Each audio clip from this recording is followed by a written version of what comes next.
जी नमस्कार my dear friends, my dear students. और आज का जो हमारा टॉपिक है उसमें हम पढ़ने वाले हैं फार्माकोकाइनेटिक्स। फार्माकोकाइनेटिक्स जैसा कि आपको पहले से भी पता है, ये देखिए हमारा जो टॉपिक है ये फार्माकोकाइनेटिक्स यानी एडीएमई के बारे में हम लोगों को पढ़ना है। तो ये बेसिक्स जानने के लिए सबसे पहले हम लोग को ये जानना पड़ेगा कि हम कैसे, ये फार्माकोकाइनेटिक्स क्या है और इसका परिप्रेक्ष्य क्या है। तो हम पहले आपको समझाते हैं, फिर पावर पॉइंट स्लाइड्स भी आपको दिखाएंगे। बड़ा ही इंपॉर्टेंट टॉपिक है जो कि एग्जामिनेशन में पूछा जाता है, तो हम लोग एक एक चीज़ों को देखने का प्रयास करेंगे। जैसे हमारा जो टॉपिक है आप लोग लिखते भी चलें, फार्माकोकाइनेटिक्स, PHARMACO, फार्माकोकाइनेटिक्स। देखिए फार्माकोकाइनेटिक्स जो टॉपिक है, मैंने दो बातें बताई थी आपको कि आपको फार्माकोकाइनेटिक्स है और दूसरा फार्माकोडायनेमिक्स है। तो फार्माकोकाइनेटिक्स क्या है और फार्माकोडायनेमिक्स क्या है, फार्माकोडायनेमिक्स भी हम लोग पढ़ेंगे। अभी हम लोग आज बात करने वाले हैं फार्माकोकाइनेटिक्स की। बड़ा ही इंपॉर्टेंट टॉपिक है, बहुत सारे क्वेश्चंस आते हैं, चाहे आप बीफार्म वाले जीपैट का प्रिपरेशन कर रहे हो या आप भी एग्जिट एग्जामिनेशन देंगे उसमें, या फिर आपका जो मेन एनुअल एग्जामिनेशन होगा उसमें भी क्वेश्चन उठेंगे। साथ में अगर आप फार्मेसी से रिलेटेड कोई भी एग्जामिनेशन आप दे रहे हैं तो फार्माकोकाइनेटिक्स टॉपिक से रिलेटेड क्वेश्चन रहता ही रहता है, because it is the basic. अब आप देखो फार्माकोकाइनेटिक्स का मतलब क्या है, what body does to the drug. क्या है, what body does to the drug. देखिए समझना बहुत जरूरी है। अगर आपने इसको समझ लिया, मैं बहुत ही शॉर्ट समराइज फॉर्म में आपको समझाने का प्रयास करूंगा, जो कि एकदम क्रीम है जिसको कहते हैं, वो मैं लेके आया हूँ आपके लिए। फार्माकोकाइनेटिक्स क्या, what body does to the drug, यानी हमारी बॉडी में, जैसे मान लीजिए आप कोई भी ड्रग ले रहे हो, जब हमारे बॉडी में वो एडमिनिस्टर हम करते हैं, यानी अपनी बॉडी में हम ले रहे हैं, तो जब वो हमारे बॉडी में एंट्री करता है, तो एंट्री करने के बाद हमारी बॉडी में क्या क्या, उसके लिए ड्रग के लिए बॉडी हमारी क्या क्या एक्शंस लेती है, वो सारी चीजें हम यहाँ पे पढ़ेंगे। तो यहाँ पे फार्माकोकाइनेटिक्स मैंने उस दिन भी बताया था। फार्माकोन मीन्स क्या हो गया, ड्रग, और काइनेसिस का मतलब क्या होता है, ये बना है काइनेसिस, इसका मतलब होता है मूवमेंट, यानी ड्रग का मूवमेंट, यानी मूवमेंट ऑफ ड्रग। ड्रग कहाँ पे मूव कर रहा है, बॉडी के अंदर, तो movement of drug inside the body, it is pharmacokinetics. And we study about the process which takes place during the movement. Movement में क्या क्या प्रोसेस हो रहा है ये हम पढ़ते हैं। तो देखो इसमें क्या है, what body does to the drug, ये आपको लर्न करना है, ये आपको याद रखना है, ठीक है। अब देखो इसमें चार प्रोसेस होते हैं, what body does to the drug जब आप करते हो, इसमें चार चीजें होती हैं, और वो चार चीजें क्या हैं, पहला है आपका ए, दूसरा है डी, तीसरा है एम, और तीसरा है, चौथा है ई। ADME आपको याद रखना है, यानी आपको देखो pharmacokinetics, what body does to the drug, और ADME। अब ADME में ए क्या है, A stands for absorption, A क्या है, absorption. D stands for distribution, ठीक है। एम स्टैंड्स फॉर मेटाबॉलिज्म, ठीक है। And E stands for excretion. चार बातें आपको याद रखनी है, A for absorption, D for distribution, M for metabolism, E for excretion. अगर आप यहाँ पे वर्ड्स पे ध्यान देंगे तो शायद आप कुछ यहाँ पे समझ पाएंगे। जैसे एब्जॉर्प्शन वर्ड से क्या लग रहा है कि वो ड्रग कहीं ना कहीं एब्जॉर्ब हो रहा है। अब एब्जॉर्ब कहाँ पे होगा, जब ड्रग आपके बॉडी में एंट्री कर रहा है तो वो आपके सर्कुलेशन में जाएगा। तो यानी कि ड्रग जो है जब हम एडमिनिस्टर कर रहे हैं, तो जब वो सर्कुलेशन में पहुंच रहा है, तो ये जो प्रक्रिया हो गई, यानी ड्रग लेना और उसका सर्कुलेशन में पहुंचना, तो सर्कुलेशन में पहुंचने की प्रक्रिया को हम एब्जॉर्प्शन कहेंगे, ठीक है। दूसरा डिस्ट्रीब्यूशन, नाम से ही लग रहा है डिस्ट्रीब्यूट होना, यानी जो ड्रग हमारा सर्कुलेशन में पहुंच चुका है वो वहां से डिफरेंट पार्ट्स में, जैसे मसल्स में, ब्रेन्स में या अदर टिश्यूज में जब पहुंचता है, यानी from one compartment to other compartment. One compartment मतलब जो आपका सर्कुलेटरी सिस्टम, सर्कुलेशन में, और अदर कंपार्टमेंट में जैसे मसल, ब्रेन, जहां पे भी जाएगा तो वो अदर कंपार्टमेंट हो गया। तो ये रिवर्सिबल ट्रांसफर होता है, उत्क्रमणीय जिसको कहते हैं अभिक्रिया। तो यानी यहाँ से ड्रग जाएगा फिर वापस भी आएगा, तो reversible transfer of drug from one compartment to other compartment. One compartment तो सर्कुलेशन में से वो कहा जाएगा सर्कुलेशन से वो जा रहा है कहाँ पे, जैसे मसल्स में, ब्रेन्स में, अदर जो टिश्यूज है वहां पे। और थर्ड आप देख रहे हैं एक्सक्रीशन, जो वर्ड अपने आप में क्लियर है कि एक्सक्रीट होना, यानी जो हमारा ड्रग है जब उसने काम अपना कर लिया तो उसके बाद जो ड्रग का है उसको बाहर हम अपने बॉडी से निकालते हैं। तो जो बचा हुआ है, रिमेनिंग अमाउंट है, तो उसको हम बाहर निकालते हैं, वरना फिर हमारे बॉडी में प्रॉब्लम्स क्रिएट होंगी। तो ये आपका एक्सक्रीशन है। तो अब हम लोगों को इस टॉपिक में देखना है कि एब्जॉर्प्शन में और क्या चीजें हमें जाननी है, कौन से फैक्टर्स हैं जो एब्जॉर्प्शन को प्रभावित करते हैं, मैकेनिज्म ऑफ एब्जॉर्प्शन क्या है, ऐसे डिस्ट्रीब्यूशन की बात करें तो कौन से फैक्टर्स हैं जो डिस्ट्रीब्यूशन को प्रभावित करते हैं और ये डिस्ट्रीब्यूशन होता क्या है। फिर मेटाबॉलिज्म की बात करें तो मेटाबॉलिज्म या बायो ट्रांसफॉर्मेशन क्या होता है, बायो ट्रांसफॉर्मेशन में कौन सा रिएक्शन, मेटाबॉलिज्म में कौन सा रिएक्शन होता है। ऐसे जब आप एक्सक्रीशन में जाओगे तो एक्सक्रीशन बॉडी के किस पार्ट से होगा, तो ये हम लोग को बेसिक समझना है। अगर इतना आपने समझ लिया तो आपके डिप्लोमा ही नहीं, आगे के लेवल के लिए भी ये पूरा सफिशियंट है। तो हम लोग जैसे इसमें एब्जॉर्प्शन देखेंगे तो देखो एब्जॉर्प्शन में अगर आप देखो तो सबसे पहले क्या हुआ है, एब्जॉर्प्शन अगर हम लोग शुरू करते हैं, जैसे पहला टॉपिक है एब्जॉर्प्शन। तो देखो एब्जॉर्प्शन में क्या हो गया कि आपका जो भी ड्रग है, तो देखो drug from site of administration. अब कुछ बच्चों के दिमाग में होगा कि ये क्या चीज है, यानी ड्रग को हम जिस साइट से ले रहे हैं। अब आप लेने के तरीके अलग अलग होते हैं, रूट्स आप पढ़ चुके हो पहले।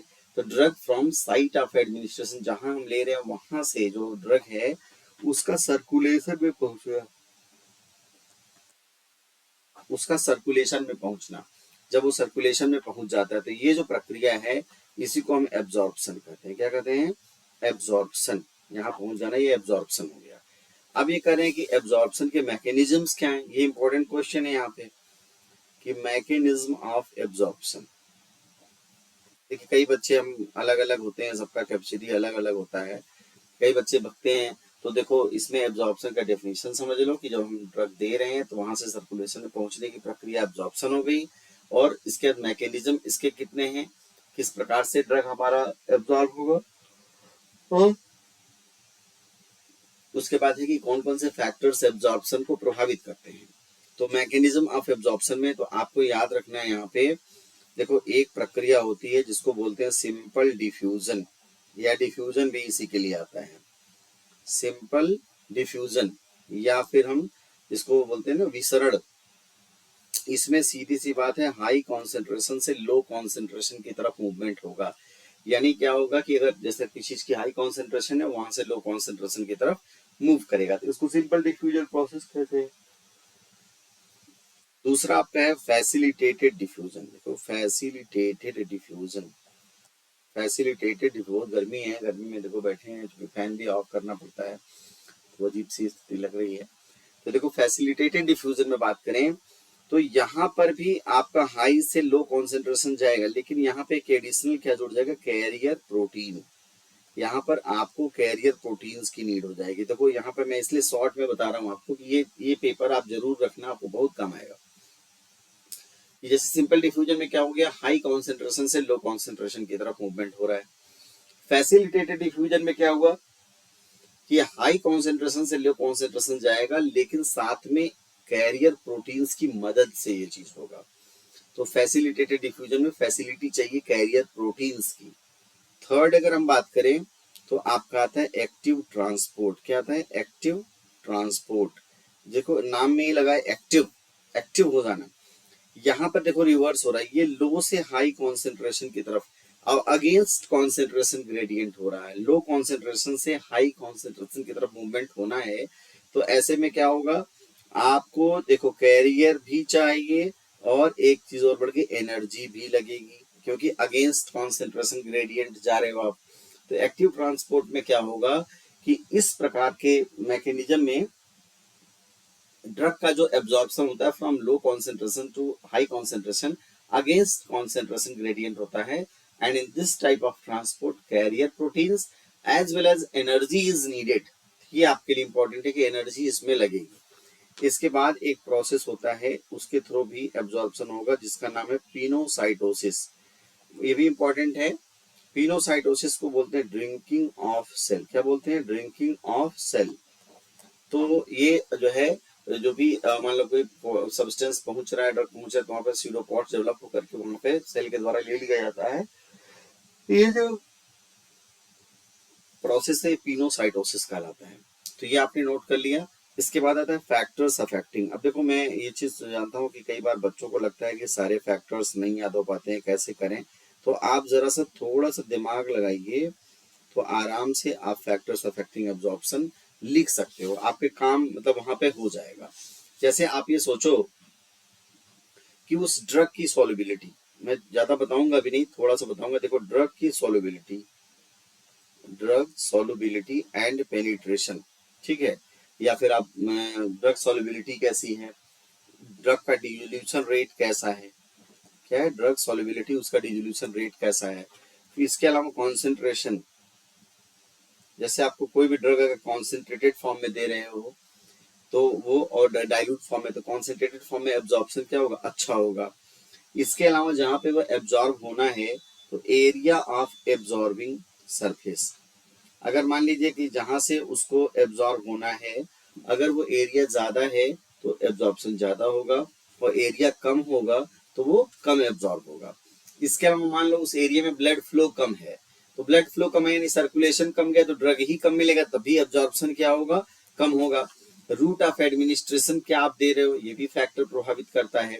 इसके अलावा पेशेंट रिलेटेड फैक्टर्स हैं, ये पेशेंट किस कंडीशन में, उसकी तबीयत कैसी है, उसके इंटरनल वाइटल ऑर्गन्स की क्या कंडीशन है, उस पर भी डिपेंड करेगा। पीएच क्या है, फिर आपने भोजन किया है तब फिर एब्जॉर्प्शन मिनिमाइज हो जाएगा। तो ये सारी चीजें थी, आपको एब्जॉर्प्शन में बस इतना ही देखना है। तो ये आपका आज लेक्चर 3 है जनरल फार्माकोलॉजी का। अब हम लोग आगे बढ़ते हैं। इसी में एब्जॉर्प्शन के बाद अगला जो टॉपिक है डिस्ट्रीब्यूशन। एडीएमई में आप ए पढ़ लिए, अब हम लोग चलते हैं डी। डी बोले तो डिस्ट्रीब्यूशन। ये देखो मैं शॉर्टकट सब बता रहा हूँ, ठीक है। डिस्ट्रीब्यूशन, डिस्ट्रीब्यूशन में अगर आप देखते हो तो मैंने बोला ये डिस्ट्रीब्यूशन क्या है, ये आपको मैं नेक्स्ट पेज ले लेता हूँ। ये देखो, तो यहाँ पे डिस्ट्रीब्यूशन, मैंने क्या बोला? डिस्ट्रीब्यूशन। यहाँ पे मेरे बच्चों ये आपको ध्यान रखना है, डिस्ट्रीब्यूशन क्या है? रिवर्सिबल ट्रांसफर है। क्या है? Reversible transfer of drug. कहाँ पे? Between blood. मैंने बोला ना, ब्लड, ये ड्रग कहाँ जा रहा है? सर्कुलेशन में। तो reversible transfer of drug between blood and other parts. अब अदर पार्ट्स का मतलब आप समझ रहे हो कि जैसे देखो यहाँ पे मैं समझाने का प्रयास कर रहा हूँ, ये ड्रग है, अब ये कहाँ पे आ गया? सर्कुलेशन में, ठीक है। यहाँ पे मान लो ड्रग आ गया, ड्रग यहाँ पे प्रेजेंट है। अब यहाँ से अलग अलग कंपार्टमेंट्स में जा रहा है, अदर पार्ट्स में जा रहा है। अब ये अदर पार्ट्स क्या है, और ये भी ये चेंज कैसा है? रिवर्सिबल ट्रांसफर हो रहा है। जैसे मान लीजिए मसल्स में चला गया, ब्रेन में चला गया, लंग्स में चला गया, अदर टिश्यूज में चला गया, किडनी में चला गया, जहां पे भी जाना है इसको, तो अदर पार्ट्स में ये रिवर्सिबल ट्रांसफर हो रहा है। ये डिस्ट्रीब्यूशन है, ठीक है। अब कौन कौन से फैक्टर डिस्ट्रीब्यूशन को प्रभावित करेंगे, जरा दिमाग लगाइए। सर्कुलेशन में ड्रग पड़ा हुआ है, उसको टिश्यूज में जाना है। अब जिस टिश्यू में जाना है, अगर वो टिश्यू परमिएबल नहीं होगा तो क्या ये चला जाएगा? नहीं जाएगा। तो अगर वो टिश्यू परमिएबल नहीं होगा, यानी टिश्यू की जो परमिएबिलिटी है वो प्रभावित करेगी। आयोनाइजेशन भी इसके डिस्ट्रीब्यूशन को प्रभावित करेगा, लाइपोफिलिसिटी भी प्रभावित करेगी। फिर हमारा वो ड्रग जो है वो ब्लड ब्रेन बैरियर को क्रॉस कर पा रहा है कि नहीं, जो हमारा ड्रग है वो प्लेसेंटल बैरियर को क्रॉस कर पा रहा है कि नहीं, जो हमारा ड्रग है वो सेरिब्रोस्पाइनल फ्लूइड ब्लड बैरियर को क्रॉस कर पा रहा है कि नहीं। तो ये फैक्टर्स होते हैं डिस्ट्रीब्यूशन के लिए। तो डिस्ट्रीब्यूशन जब भी दिमाग में आए तो आप ये देखो, टिश्यू की परमिएबिलिटी अगर अच्छी होगी तो डिस्ट्रीब्यूशन अच्छा होगा। आयोनाइजेशन के मामले में तो आयोनाइजेशन भी इसको प्रभावित करता है। तो आप सिंपल, आपके लेवल के लिए इतने ही पर्याप्त है। इसके बाद अगर आप बात करोगे तो यहाँ से जो इम्पोर्टेंट है ना, वह है मेटाबॉलिज्म। मेटाबॉलिज्म, जिसको कि हम बायो ट्रांसफॉर्मेशन भी बोल रहे हैं, बायो ट्रांसफॉर्मेशन। तो अब देखो इसमें होता क्या है, मेटाबॉलिज्म या बायो ट्रांसफॉर्मेशन में क्या होता है, ये भी हम लोग देखेंगे। तो बायो ट्रांसफॉर्मेशन का मतलब हो गया कि अभी तक आपने देखा कि ड्रग हमने लिया, साइट ऑफ एडमिनिस्ट्रेशन से सर्कुलेशन में आया, एब्जॉर्प्शन हो गया, सर्कुलेशन से अदर पार्ट्स में पहुंच रहा है, ये आपका डिस्ट्रीब्यूशन हो गया। अब आता है केमिकल अल्टरेशन। अब अपना ड्रग जहां पहुंचना है, अपना जो भी कार्यक्रम करना है उसको करेगा। लेकिन अब देखो तो यहाँ पे जो बायो ट्रांसफॉर्मेशन है, यहाँ पे केमिकल अल्टरेशन हो रहा है, chemical alteration of drug, chemical alteration of drug. ये सिंपल सी बात आपको समझ लीजिए कि यहाँ ड्रग में कुछ रासायनिक बदलाव किए जा रहे हैं। जो मेडिसिन या ड्रग आप ले रहे हो उसमें कुछ रासायनिक परिवर्तन, रासायनिक बदलाव किए जा रहे हैं। कुछ बदलाव किए जा रहे होंगे क्योंकि आगे इस ड्रग को एक्सक्रीट करना है, ठीक है। कहीं ना कहीं ड्रग अगर कुछ में लगता है कि हमारे बॉडी को हार्म करता है तो बॉडी उसको दूसरे फॉर्म में चेंज करने का प्रयास करती है। कई बार हम ऐसे ड्रग लेते हैं जिनको ट्रांसफॉर्म करके उन्हें एक्टिव फॉर्म में लाया जाता है। बहुत सारे प्रोसेस होते हैं इसमें। तो मेटाबॉलिज्म का सिंपल सा मतलब बायो ट्रांसफॉर्मेशन रिएक्शन भी बोलते हैं, और इसका मतलब केमिकल अल्टरेशन ऑफ ड्रग। अब आगे हम लोग लिखेंगे इसमें कि जैसे अब आपका एक तो हो गया केमिकल अल्टरेशन ऑफ ड्रग, दूसरा आपके माइंड में आ सकता है कि भाई मेटाबॉलिज्म मेनली हमारे बॉडी में होता कहाँ पे है, what is the primary site for the metabolism और बायो ट्रांसफॉर्मेशन रिएक्शन। तो जो प्राइमरी साइट होता है वो आपका होता है लीवर, ये आपको ध्यान रखना है। प्राइमरी साइट यानी कि मेनली अगर जो हम बात करें तो ये हमारा जो मेटाबॉलिज्म बायो ट्रांसफॉर्मेशन रिएक्शन होता है वो लीवर में होता है। लेकिन ऐसा नहीं कि केवल लीवर में, लीवर के अलावा जैसे कि किडनी, किडनी में भी, इंटेस्टाइन में भी, ठीक है, लंग्स में भी, ठीक है, प्लाज्मा में भी, ये आपके बायो ट्रांसफॉर्मेशन रिएक्शन चलते रहते हैं। तो लीवर आपका प्राइमरी साइट हो गया, बाकी अदर साइट्स में किडनी, इंटेस्टाइन, लंग्स, प्लाज्मा, वहां पे भी चलते रहते हैं। और सामान्यतः क्या होता है, जो आपका नॉन पोलर जैसे लिपिड सॉल्युबल ड्रग होगा तो क्या होगा, उसका एब्जॉर्प्शन अच्छा होगा। तो ये क्या है, बायो ट्रांसफॉर्मेशन में जनरली क्या है, जो आपका पोलर, जो नॉन पोलर ड्रग है, लिपिड सॉल्युबल है, उसको लिपिड इनसॉल्युबल में यानी पोलर में कन्वर्ट कर देते हैं। पोलर में कन्वर्ट करेंगे तो रीअब्जॉर्प्शन आसानी से नहीं होगा और हमारा वो ड्रग एक्सक्रीट हो जाएगा, बॉडी से बाहर निकल जाएगा, ठीक है। अब यहाँ पे देखो जो मेटाबॉलिज्म रिएक्शन है या बायो ट्रांसफॉर्मेशन रिएक्शन है वो दो तरह के होते हैं। यहाँ पे आपको याद रखना, बहुत ही इंपॉर्टेंट क्वेश्चन है, बायो ट्रांसफॉर्मेशन उठा के पूछ दिया जाता है कंपटीशन में भी। तो बायो ट्रांसफॉर्मेशन रिएक्शन दो तरह के होते हैं, एक आपका होता है फेज 1, दूसरा आपका होता है फेज 2। फेज 1 और फेज 2। अभी जो फेज 1 फेज 2 की बात करें तो ये फेज 1 इसको नॉन सिंथेटिक भी बोलते हैं और फेज 2 को क्या बोलते हैं, सिंथेटिक रिएक्शन बोलते हैं। तो फेज 1 आपका नॉन सिंथेटिक रिएक्शन है, फेज 2 आपका सिंथेटिक रिएक्शन है। इसके अलावा एक नाम और है, इसको फंक्शनलाइजेशन रिएक्शन भी कहते हैं। क्या बोलते हैं, फंक्शनलाइजेशन रिएक्शन, ठीक है, फंक्शनलाइजेशन रिएक्शन भी बोलते हैं। और इसको बोलते हैं कॉन्जुगेशन। तो देखिए आप यहाँ दो लाइन यहाँ मिल गया कि bio transformation reactions are of two types, first one is phase 1, इसको नॉन सिंथेटिक बोलते हैं, फंक्शनलाइजेशन रिएक्शन बोलते हैं। फेज 2 इसको सिंथेटिक बोलते हैं, कंजुगेशन रिएक्शन बोलते हैं। जो फेज 1 है इसमें आपका ऑक्सीडेशन, इसमें कौन कौन से रिएक्शन होते हैं, ऑक्सीडेशन होता है, इसके अलावा रिडक्शन रिएक्शन होता है, इसके अलावा अगर हम बात करें हाइड्रोलिसिस, अमील हाइलाइसिस, हाइड्रो वाटर का टूटना, reduction, reduction is the process of gaining electron, oxidation is the process of losing electron और गेनिंग हाइड्रोजन। और एक होगा साइक्लाइजेशन, साइक्लिक रिंग बन जाती है तो साइक्लाइजेशन। और एक होता है जो हमें साइक्लिक रिंग है उसको तोड़ना तो डीसाइक्लाइजेशन। तो आप देखो यहाँ पे जो ऑक्सीडेशन रिएक्शन, ये फेज 1 का रिएक्शन, रिडक्शन भी होता है, हाइड्रोलिसिस होता है, साइक्लाइजेशन, डीसाइक्लाइजेशन, आपको बस इतना ही याद रखना है। इसके बाद फेज 2 में जब आप आते हो तो यहाँ पे होता है ग्लूक्यूरोनाइड कॉन्जुगेशन, ग्लूक्यूरोनाइड कॉन्जुगेशन, कॉन्जुगेशन तो है ग्लूक्यूरोनाइड कॉन्जुगेशन। एक होता है एसिटाइलेशन और एक होता है मिथाइलेशन। तो आपका ग्लूक्यूरोनाइड कॉन्जुगेशन होता है, एसिटाइलेशन होता है, मिथाइल, एसिटाइलेशन में एसिटाइल ग्रुप आके जुड़ता है, एसिटाइल कोएंजाइम में से अटैचमेंट होता है। मिथाइलेशन में मिथाइल ग्रुप आके अटैच होगा। ग्लूक्यूरोनाइड कॉन्जुगेशन में ग्लूक्यूरोनिक एसिड से रिएक्शन होगा। आपको इतना डीप में नहीं जाना है, आपको सिंपल सी बातें समझनी, फेज 1 फेज 2, फेज 1 में कौन रिएक्शन है, फेज 2 में कौन से रिएक्शन है। और इसमें भी कुछ फैक्टर्स प्रभावित करते हैं, जैसे फिजियोलॉजिकल फैक्टर्स है, पैथोलॉजिकल फैक्टर्स है, जेनेटिक फैक्टर्स हैं, वो बायो ट्रांसफॉर्मेशन को प्रभावित करते हैं। तो ये हो गया। अब हम लोग एक्सक्रीशन पढ़ लेते हैं। एक्सक्रीशन, ये आपका L3 जनरल फार्माकोलॉजी, हम लोग L3 पढ़ते हैं। इसमें एक्सक्रीशन पढ़ लेते हैं जो इसका लास्ट टॉपिक है। अभी इसके बाद हम आपको नोट्स भी पावर पॉइंट पे भी लेके चलेंगे, उनको भी आप देखिएगा। ये देखिए आपका अब लास्ट जो फोर्थ है वो है एक्सक्रीशन। एक्सक्रीशन जो है इसमें क्या होता है, रिमूवल ऑफ ड्रग। हम इसको पेज ले लेते हैं। ये आपका एक्सक्रीशन जो फोर्थ पॉइंट है उसका क्या मतलब है, उसका है रिमूवल ऑफ ड्रग, यानी process of removal of drug. कहाँ से, बॉडी से। Process of removal of drug, process of removal of drug, process of removal of drug from body, process of removal of drug from body.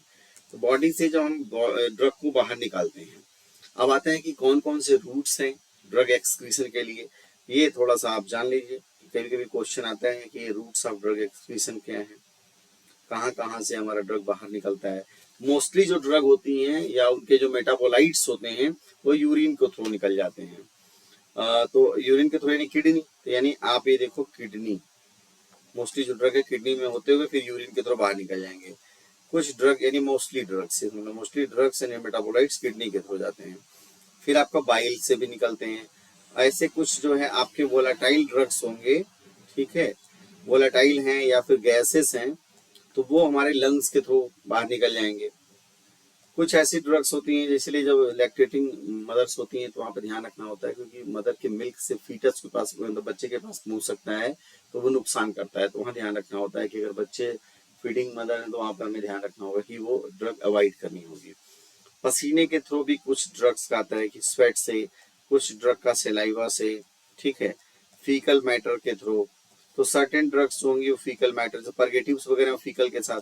Sweat और saliva तो बहुत ही less, मतलब समझिए कि 9 के बराबर में निकलते हैं, लेकिन मेन हम किडनी की बात करेंगे। किडनी से, किडनी के थ्रू जैसे हुआ था यूरिन के थ्रू बाहर निकल जाएगा ड्रग, तो मोस्टली जो ड्रग्स होती है वो किडनी के थ्रू बाहर निकल जाती हैं। ठीक, तो जनरल मैंने आपको बता दिया। अब एक बार मैं रिकैप ही करूँ, कुछ क्वेश्चंस भी सॉल्व करेंगे। तो अब हम लोग आइए, हम लोग चलते हैं इसमें, आपका जो इसमें पावरपॉइंट स्लाइड्स हैं उसको हम देखेंगे। तो यहाँ पे आप देख सकते हैं, जैसे मैंने देखा, अब इसको जो पढ़े हैं उसका रिवाइज करेंगे हम लोग। Pharmacokinetics, ADME, what the body does to the, इसमें जो मैंने हाईलाइट किया है, बोल्ड किया है, वो पॉइंट जरूर याद रखिएगा। This refers to the movement of drug in, ठीक है, and alteration of drug by the body, ये पूरा फार्माकोकाइनेटिक्स में आता है। इसमें आपका एब्जॉर्प्शन, डिस्ट्रीब्यूशन, मेटाबॉलिज्म, एक्सक्रीशन, ये आपके आगे, ठीक है। और साथ में अगर आप देखेंगे, यहाँ पे मैं ले लेता हूँ ताकि आपको पॉइंट भी दिखाते जाऊंगा। तो ये आपका फार्माकोकाइनेटिक्स में क्या पॉइंट आपको याद रखना है, एक आपका एब्जॉर्प्शन, डिस्ट्रीब्यूशन, फिर मेटाबॉलिज्म और एक्सक्रीशन। एडीएमई, मेटाबॉलिज्म का दूसरा नाम क्या है, बायो ट्रांसफॉर्मेशन, ये आपको याद रखना है। फिर इसका देखो ड्रग एब्जॉर्प्शन मैंने आपको बताया। Absorption is the process of movement of the drug from its site of administration, देखो साइट ऑफ एडमिनिस्ट्रेशन से कहाँ पे जा रहा है, इनटू द सर्कुलेशन, यानी साइट ऑफ एडमिनिस्ट्रेशन सर्कुलेशन में जाने की प्रक्रिया जो है, मूवमेंट की प्रक्रिया है, एब्जॉर्प्शन है। फिर यहाँ पे क्वेश्चन क्या बनता है, मैकेनिज्म ऑफ ड्रग एब्जॉर्प्शन। तो यहाँ पे 4 तरीके हैं, 4 मैकेनिज्म्स हैं जैसे ड्रग एब्जॉर्ब होता है। फर्स्ट क्या है, सिंपल डिफ्यूजन, सिंपल डिफ्यूजन जिसमें कि डायरेक्टली थ्रू लिपिड ये चला जा रहा है from high to lower concentration. और फैसिलिटेटेड में इसमें कैरियर मेडिएटेड, यानी कैरियर की रिक्वायरमेंट होगी। एक्टिव ट्रांसपोर्ट में कैरियर भी चाहिए प्लस आपको एनर्जी भी चाहिए, और अगेंस्ट कॉन्सेंट्रेशन ग्रेडियंट होगा। और इपिनोसाइटोसिस क्या, ड्रिंकिंग ऑफ सेल। अब एक एक इनमें बताया गया है, ये आपको पहले बता चुके हैं। मोस्ट आपका देख लीजिए, most important mechanism for majority of the drug, ये देखिए यहाँ पे है ना, most important majority of the drug, majority of the drug के लिए यही मैकेनिज्म है। और साथ में क्या है, from high to lower concentration, high to low concentration and no need of energy. Facilitated में क्या, वही सेम टू सेम है, बट इसमें क्या कैरियर प्रोटीन्स की नीड पड़ती है। इसके बाद आप देखो एक्टिव ट्रांसपोर्ट में यहाँ पे क्या है, कैरियर प्रोटीन, ठीक है, moves molecule against the concentration gradient, यानी यहाँ पे लो से हाई की तरफ जाएगा, ठीक है। और यहाँ पे इंपॉर्टेंट चीज क्या है कि यहाँ पे एनर्जी की भी जरूरत पड़ेगी, यानी आपको एनर्जी भी चाहिए और साथ में क्या है, कैरियर प्रोटीन्स भी चाहिए। और ये क्या हो रहा है, अगेंस्ट द कॉन्सेंट्रेशन ग्रेडियंट हो रहा है। पिनोसाइटोसिस, इसका की नाम है ड्रिंकिंग ऑफ सेल, कोई भी ड्रग मॉलिक्यूल है जब वो आपके मेम्ब्रेन के कांटेक्ट में आएगा तो इन्वेजिनेशन होगा, सीरोपोड्स बनेंगे और जो वहाँ पे लाइसोसोम्स होंगे वो ड्रग मॉलिक्यूल पे काम करेंगे और एक्टिव फॉर्म में उसको कन्वर्ट कर देंगे। इसके बाद आता है फैक्टर्स अफेक्टिंग ड्रग एब्जॉर्प्शन। ये हमने आपको बताया कि ड्रग की सॉल्युबिलिटी एंड डिसोल्यूशन रेट है, कॉन्सेंट्रेशन है, एरिया ऑफ एब्जॉर्बिंग सरफेस है, blood flow to the absorbing surface है, रूट ऑफ एडमिनिस्ट्रेशन है, पेशेंट रिलेटेड फैक्टर्स हैं, प्रेजेंस ऑफ अदर सब्सटेंस है, पीएच है, ये सारी चीजें। अब जैसे एसिडिक पीएच होगा तो एसिडिक ड्रग एब्जॉर्प्शन को फेवर करेगा, बेसिक पीएच होगा तो बेसिक ड्रग के एब्जॉर्प्शन को फेवर करेगा। तो यहाँ पे जैसे ड्रग अगर कॉन्सेंट्रेटेड सोल्यूशन में तो जल्दी एब्जॉर्ब होगा, डाइल्यूट में स्लो होगा, यहाँ से देख सकते हैं। डिस्ट्रीब्यूशन के बारे में मैंने बताया, ये इंपॉर्टेंट पॉइंट है, reversible transfer of drug between one component and is blood में कंपार्टमेंट ब्लड में है और अदर कंपार्टमेंट जैसे कि एक्स्ट्रावेस्कुलर टिश्यू जैसे मसल ब्रेन टिश्यू एक्सेट्रा। और ये क्या है, ये एक पैसिव प्रोसेस है ये, ठीक है। एक रिवर्सिबल ट्रांसफर हो गया, एक देखो रिवर्सिबल ट्रांसफर हो गया, फिर पैसिव प्रोसेस हो गया। कौन कौन से फैक्टर मेन आपको याद रखना है, ये वाला factor, tissue permeability of drug, ठीक है, आयोनाइजेशन भी है, लाइपोफिलिसिटी है, penetration of drug through BBB, placental barrier. आप इसमें से देख लीजिए, आपको मेन मैंने बता दिया। अब देखो मेटाबॉलिज्म में यहाँ पे ध्यान रखना है, बायो ट्रांसफॉर्मेशन में मेटाबॉलिज्म को ये दूसरा नाम क्या है इसका, बायो ट्रांसफॉर्मेशन। और इसका मतलब क्या है, chemical alteration of the drug in the body. Body में जो आप ये कर रहे हो ना chemical alteration of the drug, तो ये आपको पॉइंट याद रखना है, chemical alteration of the drug in the body. और प्राइमरी साइट क्या है ड्रग मेटाबॉलिज्म का, प्राइमरी साइट मैंने पहले भी बताया था कि लीवर, ठीक है, लीवर आपको ध्यान रखना है। इसके अलावा अलग अदर पार्ट्स में किडनी है, इंटेस्टाइन है, लंग्स है, प्लाज्मा ये भी है। और ये क्या करता है, जनरली लिपिड सॉल्युबल जो ड्रग होती है उसको कन्वर्ट करता है लिपिड इनसॉल्युबल में। इससे फायदा क्या होगा, ये रिअब्सॉर्ब नहीं होंगे और ये एक्सक्रीट हो जाएंगे, ठीक है। Bio transformation reaction can be classified into दो तरह के होते हैं, एक नॉन सिंथेटिक है, इसी को फेज 1 कहते हैं, फंक्शनलाइजेशन रिएक्शन भी बोलते हैं। और इसमें आपका क्या ऑक्सीडेशन रिएक्शन है, रिडक्शन रिएक्शन है, हाइड्रोलिसिस है, साइक्लाइजेशन है, डीसाइक्लाइजेशन। ये आपको बस नाम याद रख लेना। और डीसाइक्लाइजेशन मतलब ओपनिंग ऑफ रिंग स्ट्रक्चर, ये cyclisation formation of ring structure. ये क्या है, cleavage of drug molecule by taking of a molecule of water. उस ड्रग मॉलिक्यूल में से वाटर ले लिया जाएगा तो वो ड्रग मॉलिक्यूल क्लीव कर जाएगा। और रिडक्शन में क्या हो गया, ये आपका ये ऑक्सीडेशन का उल्टा, reduction is the process of gaining electron. Oxidation में क्या है, addition of oxygen, addition of oxygen. इसके बाद हम लोग देखेंगे सिंथेटिक रिएक्शन या कंजुगेशन रिएक्शन या फेज 2 रिएक्शन है। तो आप देखो इसमें ग्लूक्यूरोनाइड कंजुगेशन है या फिर आपका एसिटाइलेशन है, ठीक है, दूसरा हो गया। फिर मिथाइलेशन है, मिथाइलेशन में मैंने बोला है कि यहाँ पे क्या मिथाइलेशन यानी मिथाइल ग्रुप ऐड होगा। एसिटाइलेशन में क्या है, इसमें एसिटाइल ग्रुप होगा एसिटाइल कोएंजाइम ए के मदद से, ठीक है। और इसमें ग्लूक्यूरोनिक एसिड के मदद से आपका ये होंगे। इसमें भी फैक्टर्स अफेक्टिंग ड्रग मेटाबॉलिज्म में मैंने बोला फिजियोलॉजिकल कंडीशन क्या है, फिर साथ में पैथोलॉजिकल कंडीशन क्या है, जेनेटिक फैक्टर्स क्या है, ड्रग ड्रग इंटरेक्शन क्या है, ये सारी चीजें आपको प्रभावित करती हैं। अब आते हैं नेक्स्ट एक्सक्रीशन, लास्ट पॉइंट इसका है, excretion is the process of removing a drug and, अभी देखो यहाँ पे मैंने बोल्ड भी कर दिया था कि आपको प्रॉब्लम हो, removing a drug and it's metabolites from the body. यानी बॉडी से ड्रग का और उनके मेटाबोलाइट्स का अगर रिमूवल हम कर रहे हैं तो उसको हम एक्सक्रीशन कह रहे हैं। और प्रिंसिपल ऑर्गन्स में क्या है, मेन आपको ये है किडनी, रीनल एक्सक्रीशन बोलते हैं। फिर बाइल से जो है बिलेरी एक्सक्रीशन बोलते हैं, लंग से पल्मोनरी एक्सक्रीशन हो गया, सलाइवा मिल्क से मेमोरी एक्सक्रीशन, स्वेट से स्किन एक्सक्रीशन, अलग अलग नाम है। तो मेन आपका यूरिन के थ्रू ज्यादातर मोस्टली ड्रग्स निकल जाती हैं। तो renal excretion is the most common route, कभी एग्जाम में क्वेश्चन आएगा most common route of drug elimination और एक्सक्रीशन है तो आपका यूरिन के थ्रू यानी किडनी रीनल एक्सक्रीशन, ठीक है।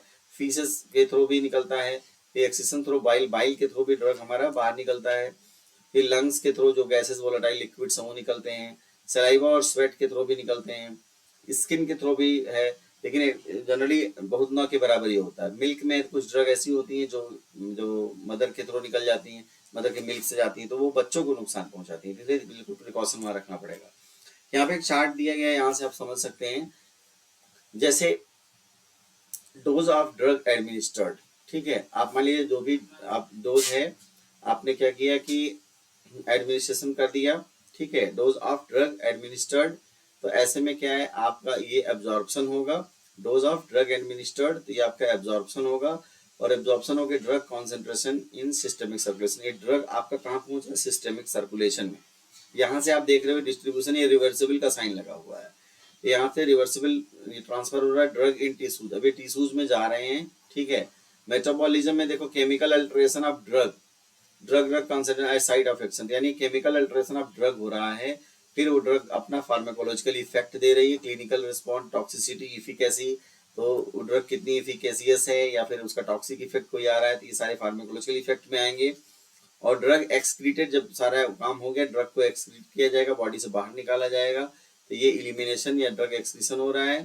तो ये जो प्रोसेस है यहाँ से यहाँ तक का फार्माकोलॉजिकल इफेक्ट वाला, तो ये आपका फार्माकोडायनेमिक्स है। और ऊपर जो एडीएमई का प्रोसेस चल रहा है वो क्या है, आपका फार्माकोकाइनेटिक्स है। तो ये आपका ये रहा यहाँ पे,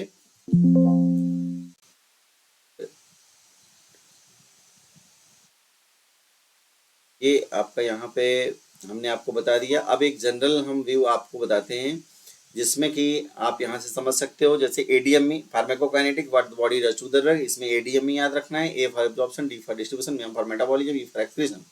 एब्जॉर्प्शन में क्या ध्यान रखना है कि ड्रग हमारा जो है, जो हम ले रहे हैं साइट ऑफ एडमिनिस्ट्रेशन से सर्कुलेशन में पहुंचना, तो वहां जो मूव कर रही है वो आपका एब्जॉर्प्शन हो गया।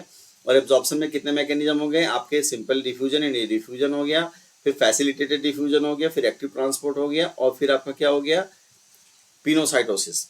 इसके बाद कौन कौन से फैक्टर्स हैं ये देख लिया आपने। और फिर इसके बाद आ जाओ आप डिस्ट्रीब्यूशन में, तो one compartment to other compartment जा रहा है, रिवर्सिबल ट्रांसफर हो रहा है। इसके बाद मेटाबॉलिज्म या बायो ट्रांसफॉर्मेशन है, इसमें आपका केमिकल अल्टरेशन ऑफ ड्रग हो रहा है। दो तरह के रिएक्शंस होते हैं, फेज 1 फेज 2। फेज 1 जो है फंक्शनलाइजेशन रिक्वेशन बोलते हैं, और फेज 1 को ही हम क्या बोलते हैं, नॉन सिंथेटिक, और सेकेंड वाले को फेज 2 या सिंथेटिक या फिर हम कंजुगेशन भी बोलते हैं। इसके बाद देखो फेज 1 जो रिएक्शन है उसमें आपके ऑक्सीडेशन, रिडक्शन, हाइड्रोलिसिस, साइक्लाइजेशन, डीसाइक्लाइजेशन, और इसमें क्या है, ग्लूक्यूरोनाइजेशन या ग्लूक्यूरोनाइड कॉन्जुगेशन या फिर एसिटाइलेशन, मेथाइलेशन, याद रखना है। इसके बाद आपका एक्सक्रीशन में मेनली मेटाबॉलिज्म का मेन साइट क्या है, लीवर, और एक्सक्रीशन में मेनली कहाँ से हो रहा है, यूरिन यानी किडनी, रीनल एक्सक्रीशन। बाकी इसके अलावा स्वेट से भी है, मिल्क से भी है, और आपका फीकल मैटर से भी जा रहा है, लंग से भी जा रहा है। ये तो ये बेसिक हमने आपको फार्माकोकाइनेटिक्स के बारे में बताया। और अगर अभी तक आपने हमारे YouTube channel pharma leadership academy subscribe नहीं किया है तो सब्सक्राइब कीजिए, लाइक कीजिए, शेयर कीजिए, और आपके जो भी डिप्लोमा इन फार्मेसी स्टूडेंट्स हैं या जो भी हमारे फार्मेसी की कॉम्पिटिटिव एग्जामिनेशन की तैयारी कर रहे बच्चे हैं उन तक पहुंचाइए, ताकि ज़्यादा से ज़्यादा लोगों को लाभ मिले। और ये आपका फ्री ऑफ कॉस्ट जो भी कंटेंट हो गया वो भी डिलीवर किया जाएगा, वो भी फ्री ऑफ कॉस्ट, कोई चार्ज नहीं है। तो बने रहिए हमारे साथ YouTube channel pharma leadership academy के साथ। Thank you for watching. जय हिंद, जय भारत।